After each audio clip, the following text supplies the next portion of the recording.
Hello friends, આજે આપણે બિન સચિવાલય, તલાટી, constable, head clerk, CRC, BRC કે પછી કંડક્ટર જેવી કોઈ પણ સ્પર્ધાત્મક પરીક્ષાઓમાં પૂછાઈ શકે તેવા જરૂરી અને મહત્વના કોમ્પ્યુટરને લગતા વન લાઇનર પ્રશ્નોનો ભાગ 2 જોવાના છીએ.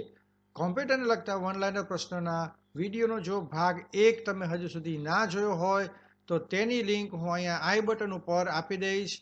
આ વિડીયો ખૂબ જ માહિતીપ્રદ હોય તેને જરૂરથી છેલ્લે સુધી જોજો અને તમારા બીજા મિત્રોને પણ આ વિડીયો શેર કરજો.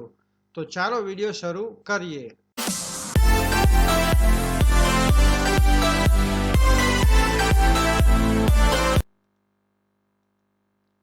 પ્રશ્ન નંબર 1. બાઇનરીમાં કેટલા ડિજિટ હોય છે? તો 2 ડિજિટ હોય છે. નંબર 2. સીપીયુને કેટલા ભાગમાં વિભાજિત કરવામાં આવે છે? તો સીપીયુને કુલ 3 ભાગમાં વિભાજિત કરવામાં આવે છે. નંબર 3. પેન ડ્રાઈવ કયા પોર્ટ પર કામ કરે છે? તો પેન ડ્રાઈવ છે તે યુએસબી પર કામ કરે છે. નંબર 4. ડિજિટલ કમ્પ્યુટર કયા 2 અંકો દ્વારા કાર્ય કરે છે? તો એ છે 0 અને 1. નંબર 5. ફાઇલનું નામ વધુમાં વધુ કેટલા અક્ષરનું રાખી શકાય? તો 255 અક્ષર. નંબર 6. નેટવર્ક સાથે જોડાયેલા બધા કોમ્પ્યુટરને શું કહે છે? તો તેને કહીશું વર્ક સ્ટેશન. નંબર 7. રિફ્રેશ કરવા માટે કઈ કીનો ઉપયોગ થાય છે? તો એ માટે છે F5. Number 8. Slide master option કયા મેનુમાં હોય છે? તો વ્યૂ મેનુમાં હોય છે. નંબર 9. પ્રોટોકોલ કેટલા પ્રકારના પાડવામાં આવેલ છે? તો કુલ 5 પ્રકારના પ્રોટોકોલ પાડવામાં આવેલ છે. નંબર 10. બ્રોડબેન્ડ માટેના મોડેમને શું કહે છે? તો તેને કહીશું રાઉટર. નંબર 11. ઈમેલ સાથે કોઈ ફાઇલને મોકલવા માટે કયા બટનનો ઉપયોગ થશે? તો એ માટે આપણે ઉપયોગ કરીશું attachment button. Number 12. One nation one platform તરીકે કયું પ્લેટફોર્મ રજૂ કરવામાં આવેલ છે? તો એ માટે છે દીક્ષા. નંબર 13. જીસ્વાન એ કયા પ્રકારનું નેટવર્ક છે? તો જીસ્વાન છે એ WAN પ્રકારનું નેટવર્ક છે, વેન પ્રકારનું નેટવર્ક છે. નંબર 14. ઇન્ટરનેટની શોધ કયા દેશે કરી છે? તો અમેરિકાએ આ શોધ કરી છે. નંબર 15. એક્ટિવ વિન્ડોને ક્લોઝ કરવા માટે કઈ કીનો ઉપયોગ થાય છે? તો આ માટે આપણે ઉપયોગ કરીએ છીએ Ctrl+F4. નંબર 16. પ્રિન્ટરની ઝડપ માપવા માટે કયો એકમ છે? તો આ માટે છે PPM. નંબર 17. માહિતીને ઝડપથી ટ્રાન્સફર કરવા માટે કયો પોર્ટ ઉપયોગી છે? તો એ છે USB. નંબર 18. નમલોક કી ક્યારે ચાલુ રાખવી જરૂરી હોય છે? તો ન્યુમેરિક કીનો ઉપયોગ કરવો હોય ત્યારે જ નમલોક કી ચાલુ રાખવી જોઈએ. નંબર 19. LPS એટલે શું? તો લાઇન પર સેકન્ડ. નંબર 20. કોમ્પ્યુટરમાં માઉસના બટનને દબાવીને ખસેડવાની ક્રિયાને શું કહે છે? તો તેને કહે છે ડ્રેગિંગ. નંબર 21. કીબોર્ડમાં કેટલી ફંક્શનલ કી જોવા મળે છે? તો એ માટે છે કુલ 12 કી.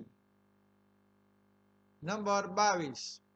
OCRનું પૂરું નામ શું છે? તો તેનું પૂરું નામ છે ઓપ્ટિકલ કેરેક્ટર રેકગ્નાઇઝર.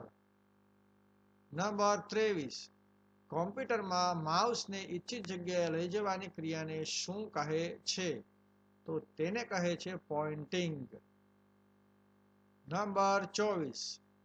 કોમ્પ્યુટરમાં રહેલ સિલિકોન ચિપને શું કહે છે? તો તેને કહે છે માઇક્રોપ્રોસેસર. નંબર 25.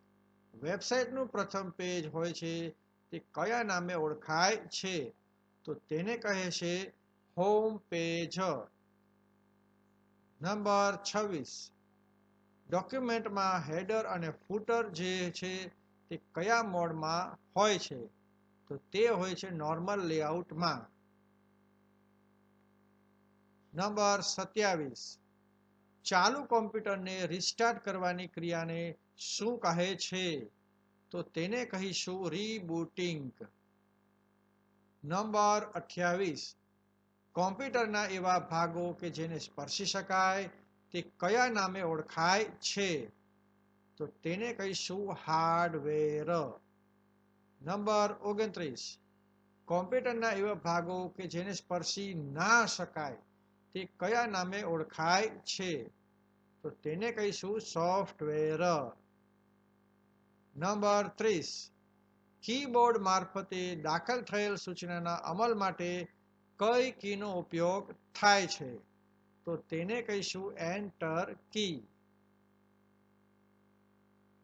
નંબર 31. કર્સરની ડાબી બાજુના અક્ષરો ભૂસવા હોય તો કઈ કીનો ઉપયોગ કરશું? તો એ માટે આપણે બેકસ્પેસ કીનો ઉપયોગ કરીશું. નંબર 32.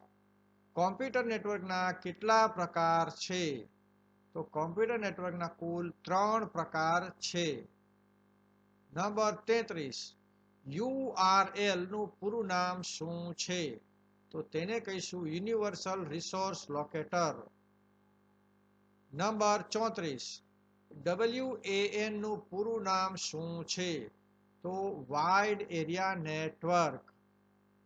નંબર 35. KBPS નું પૂરું નામ શું છે? તો તેનું નામ છે કિલોબિટ્સ પર સેકન્ડ. નંબર 36. વિન્ડોના જે ભાગમાં લખી શકાય તેને શું કહે છે? તો તેને કહીશું ક્લાયન્ટ એરિયા. નંબર 37. વિન્ડોમાં ટાઇટલ બારની નીચે શું હોય છે? તો મેનુ બાર. નંબર 38. વિન્ડોમાં મેનુ બારમાં સૌપ્રથમ કયું ઓપ્શન હોય છે? તો ફાઇલ મેનુ. 39. 1 બાઇટ બરાબર કેટલા બીટ થાય? તો કુલ 8 બીટ થાય. નંબર 40. કોમ્પ્યુટરને શરૂ કરવા અને શરૂ કર્યા પછી જરૂરી કાર્ય કરાવવા માટે ઉપયોગમાં લેવાતા સોફ્ટવેરને શું કહેવાય છે? તો તેને કહીશું સિસ્ટમ સોફ્ટવેર.